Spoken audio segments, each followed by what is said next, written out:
Comment rester épanoui lorsque l'attente est longue? Ça fait plusieurs années que tu pries pour un mari ou pour une conjointe et les choses ne sont pas en train de se réaliser. Ça fait plusieurs années que tu pries déjà pour un travail, mais tu n'es pas en train d'avoir ce travail-là. Ça fait plusieurs années que tu soupires après un enfant, mais l'attente est longue.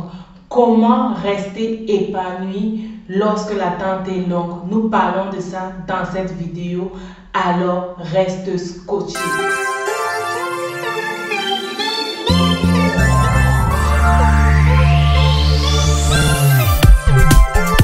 Salut, bienvenue à cette nouvelle émission, bienvenue à quelques minutes d'encouragement.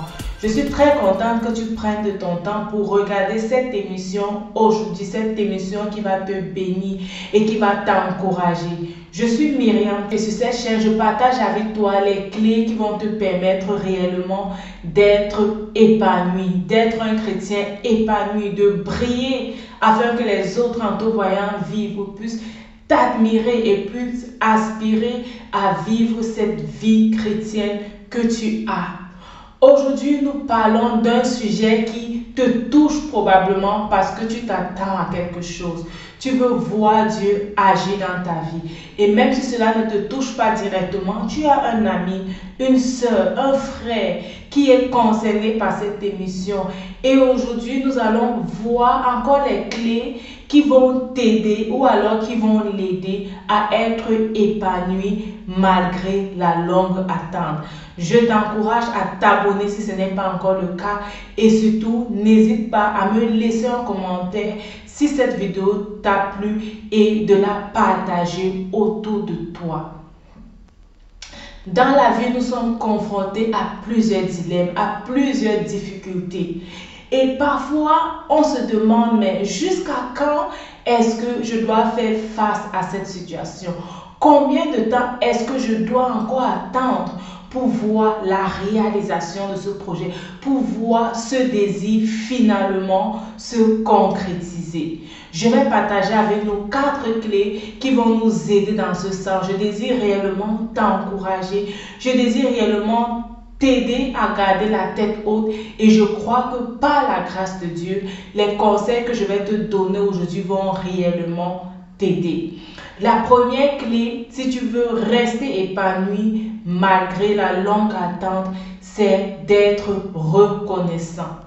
Oui, tu dois être reconnaissant. Pas forcément reconnaissant pour ces choses que tu n'as pas encore, mais reconnaissant pour ce que Dieu a déjà fait pour toi.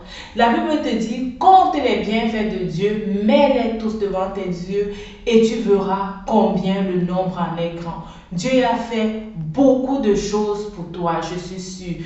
Jusqu'à cet âge, jusqu'à cette situation où tu es et que tu t'attends à quelque chose de grand et de grandiose, Dieu a certainement déjà accompli des choses précieuses dans ta vie.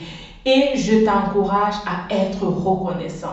Devenons la reconnaissance. Commence à dire merci à Dieu pour ce qu'il a déjà fait pour toi.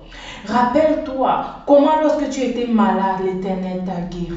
Rappelle-toi comment lorsque tu as eu parfois des moments où tu n'avais pas quoi manger. Je suis passée aussi par là. L'Éternel a pourvu.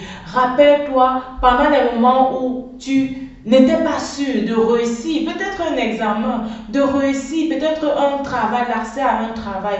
Dieu a été avec toi. Rappelle-toi de toutes ces choses qu'il a fait pour toi. Et chaque jour, Dieu lui ta reconnaissance. Tu es en train d'attendre, oui. L'attente est longue, oui. Mais chaque jour, compte les merveilles de Dieu dans ta vie. Compte les merveilles de Dieu dans ta vie. Ça va faire 2 choses. Ça va t'aider déjà à rester focalisé. Ça va t'aider déjà à savoir que Dieu est avec toi. Et la deuxième chose que ça va faire pour toi, c'est que ça va un peu te distancer de ce poids que tu as dans le cœur, ok? Tu seras distant de cela et tu pourras facilement déposer cela entre les mains de Dieu. Donc, sois reconnaissant pour ce que Dieu a fait pour toi, pour ce qu'il fait autour de toi. Sois reconnaissant même d'être encore là aujourd'hui. Beaucoup sont morts avec la crise sanitaire, mais toi, tu es là. C'est une grâce, c'est un privilège. Si tu es encore là, c'est parce que Dieu a prévu de grandes choses pour toi. Alors, sois reconnaissant. La deuxième clé que je vais te donner pour passer cette phase qui est longue dans l'attente, c'est d'être persévérant dans la prière. Sois persévérant dans la prière. N'hésite pas à demander. Ne dis pas, oh, ça fait longtemps que je demande ce mari. Seigneur, ça fait longtemps que je demande à être localisé et personne ne vient. Tout le monde autour de moi se marie. Peut-être c'est mieux que je ne prie plus pour ça. Non, continue à prier pour ça.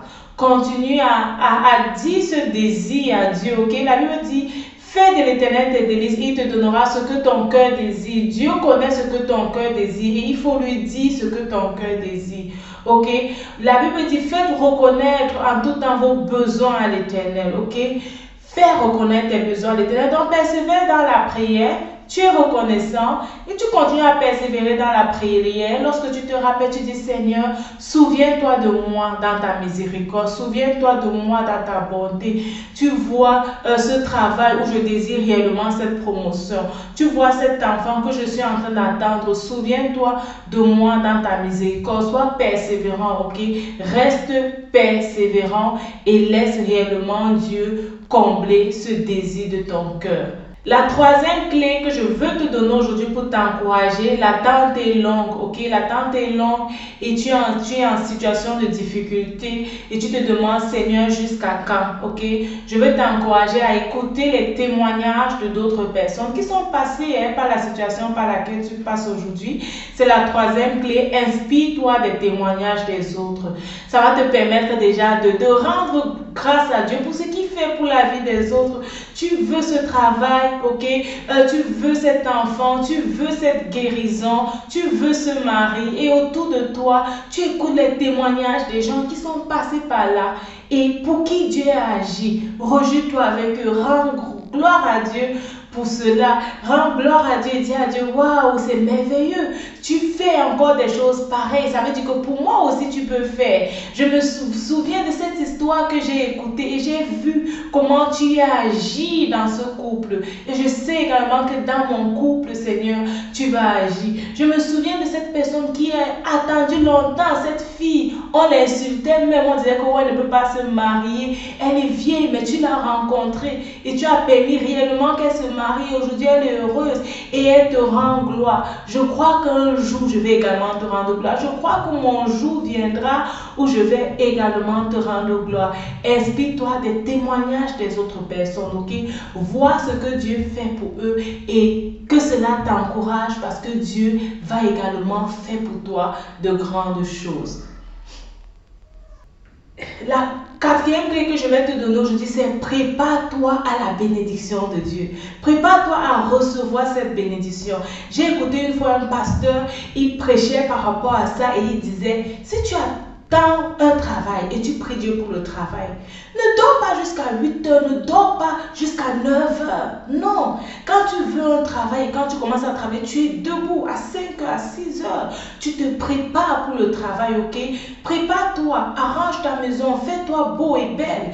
Assieds-toi sur ta table, que 8 heures te trouvent sur ton bureau. Si tu n'as pas un bureau à la maison, sur ta table, ok? Ta table de travail, que 8 heures te trouvent là, que tu sois prêt.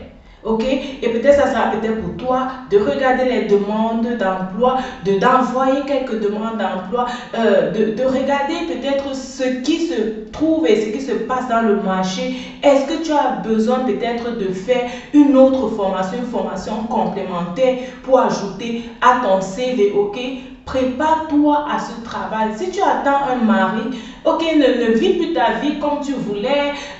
Tu es dehors toute la nuit, tu passes tout le temps au téléphone. Non, arrange ta maison, apprends à cuisiner si tu ne sais pas encore le faire. Arrange ta maison, arrange ta chambre, commence à préparer les ustensiles pour ta cuisine. Achète-toi des beaux plats, achète-toi des belles marmites, ok? Prépare-toi pour cette bénédiction. Et si tu attends un enfant, ok, commence à t'intéresser comment est-ce que la grossesse se passe, ok, et comment est-ce que mon corps va changer lorsque je serai enceinte. Quels seront les besoins de mon enfant? Est-ce qu'avec cette grossesse, je pourrais encore combler les attentes de mon mari? Prépare-toi à cette bénédiction. C'est vrai que ce quatrième point, c'est un point un peu délicat parce que certaines personnes m'ont dit ça peut t'amener dans la dépression ou ça peut t'amener à... les gens vont se moquer de toi et dire qu'est-ce que tu fais. Mais ça, c'est quelque chose que tu fais avec Dieu. Ce n'est pas un plan que tu fais seul. Moi, je t'encourage à le faire avec Dieu. À dire, oh, je me prépare. Qu'est-ce que je dois apprendre aujourd'hui? Qu'est-ce que je dois faire de supplémentaire aujourd'hui dans cette phase de préparation? Seigneur, regarde comment je me prépare. Je suis prête à recevoir ta bénédiction. Quel est le prochain pas que je dois faire? Ok, quel est le prochain pas que je dois faire? Qu'est-ce que je dois encore apprendre pour recevoir cette bénédiction-là? Donc, tu dois passer dans une phase de préparation, mais une phase de préparation avec Dieu, où tu écoutes Dieu et où tu fais ce qu'il te demande de faire, pas agir selon tes émotions et parce que lorsque tu agis selon tes émotions, le temps passe 2 mois, 3 mois, ça sera encore les pleurs. Regarde tout ce que j'ai déjà fait, regarde tout ce que j'ai déjà acheté, regarde tout ce que j'ai, cet apport va finalement venir quand non. Ou regarde tout ce que j'ai, ce travail-là, il va finalement venir quand non. Prépare-toi avec Dieu. Prépare-toi avec Dieu et fais des choses pas à pas selon qui te conduira et il te donnera de faire. Je suis sur cette chaîne réellement pour t'encourager. Je sais que c'est difficile lorsqu'on s'attend à Dieu, lorsqu'on veut voir quelque chose changer. Peut-être le comportement d'un enfant change, un enfant qui a toujours été délinquant, son comportement change, les choses ne se passent pas. Ok? L'attente est difficile et l'attente est longue et parfois même très longue. Mais comment est-ce que tu te comportes lorsque tu attends? Pratique ces 4 clés et je suis sûre que l'attente sera plus harmonieuse, l'attente sera un peu plus épanouissante, ok? Tu vas vraiment entrer dans cette vie épanouie, tu vas vivre cette vie épanouie à laquelle Dieu t'appelle de vivre et pour laquelle également je t'encourage à vivre. Rappelle-toi, ta vie c'est un don de Dieu et la façon dont tu la vis, c'est un don que tu fais à Dieu. Que Dieu te bénisse et on se dit à mercredi pour une nouvelle vidéo de motivation et d'encouragement. Bye bye.